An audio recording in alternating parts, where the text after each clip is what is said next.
Hello students, this is Namrata from Semstar Global School, and now we are going to discuss the creativity corner that is given on your page number 62.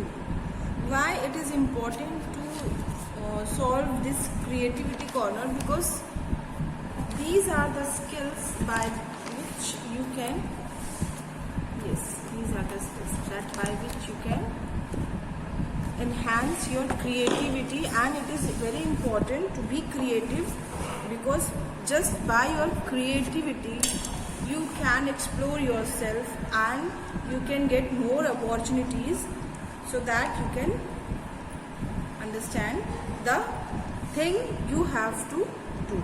So we are going to discuss all these things that are given in your book. So let's start with this creativity corner from this.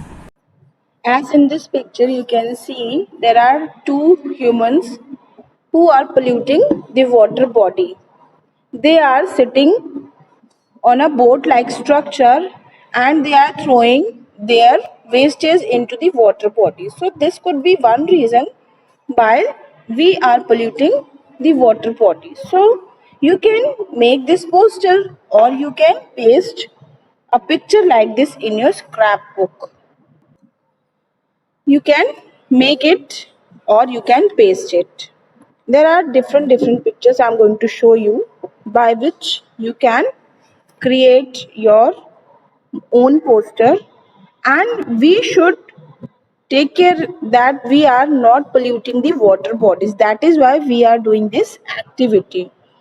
Okay, so this one was the first one. Now in the second one, see in the second picture, here a pipe is used to throw the waste water. That could be from the factories, from the colonies, from anywhere the source could be. And this sewage is throwing into the sea. And here you can see some fishes are swimming and they are breathing inside this water, so they could be affected just because of this dirty or polluted water. So this is our responsibility to make the water bodies clear, so that other animals can also be live healthy. So basically I just wanted to show you the pictures or the posters you can make for this creativity corner. And in the next picture you can see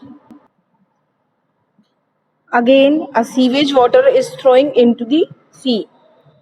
See how dirty or the non biodegradable materials are throwing into the sea, and they could be choked into the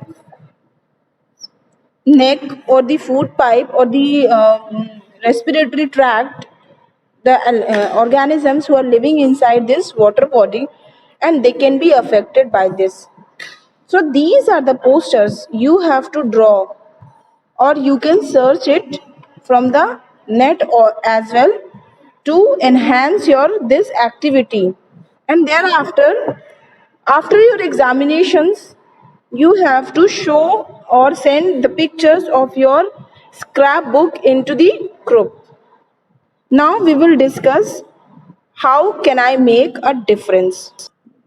That is given in your book on page number 63. So what you have to do, there are different pictures you can see in this. Like in picture number 1, a girl is brushing her teeth, and while she is brushing her teeth, the tap she has turned off. So whenever you are brushing your teeth, you should turn off the tap unless it is not in use. In the second picture, a boy is watering the plant. Actually, he is reusing water. He is reusing the water uh, that could be the water of after washing the vegetables or fruits. But don't reuse that water that contains detergent powder or the soap water, because it can harm your plants. And in the third picture, you can see a tap is leaking. So a plumber is repairing this tap. So you have to take care of every tap in your house. If it is leaking, that is your duty to inform your parents that this tap has to be repaired. Whenever it is leaking, inform your parents so that they can repair the tap.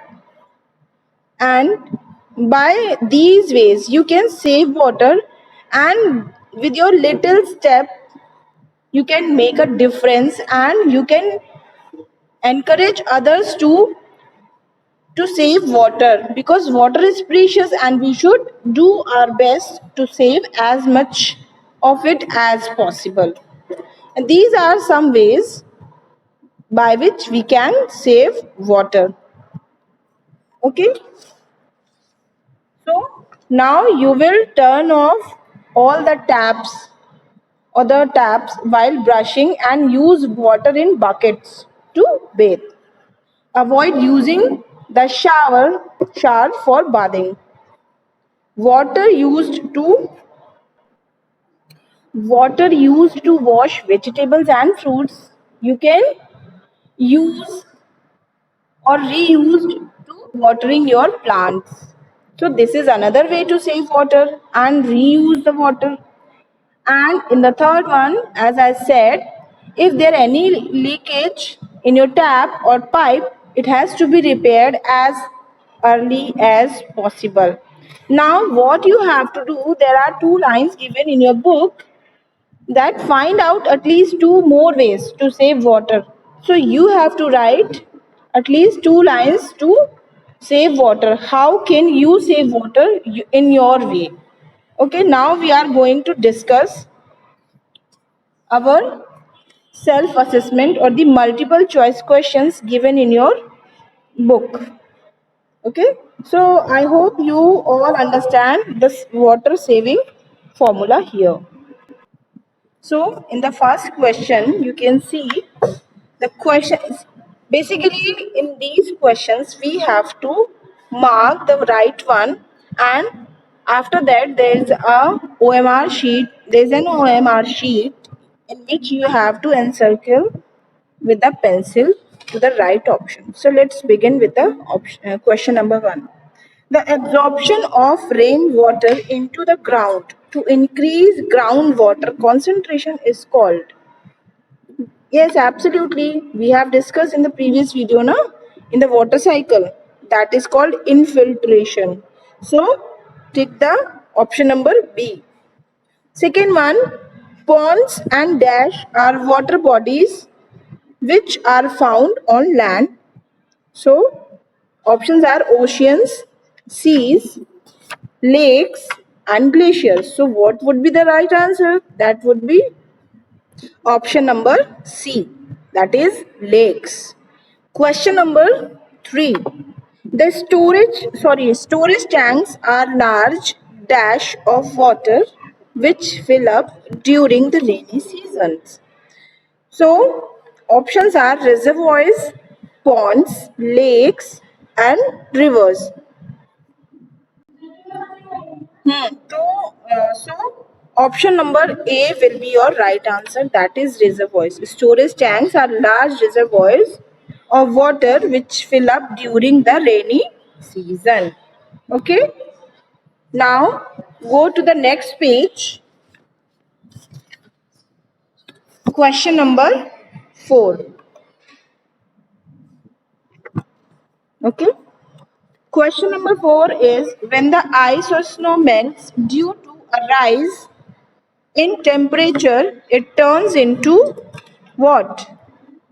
Solid, liquid, vapor or snow. So your right answer is liquid. Now you can see there are 4 questions marked here and there are 4 options as well. And in front of every number there are 4 circles for option number A, B, C and D. So whatsoever is you are thinking that is your right answer, you have to encircle it with a pencil. So you are now understand now you understand the chapter very well and do practice for it. Thank you.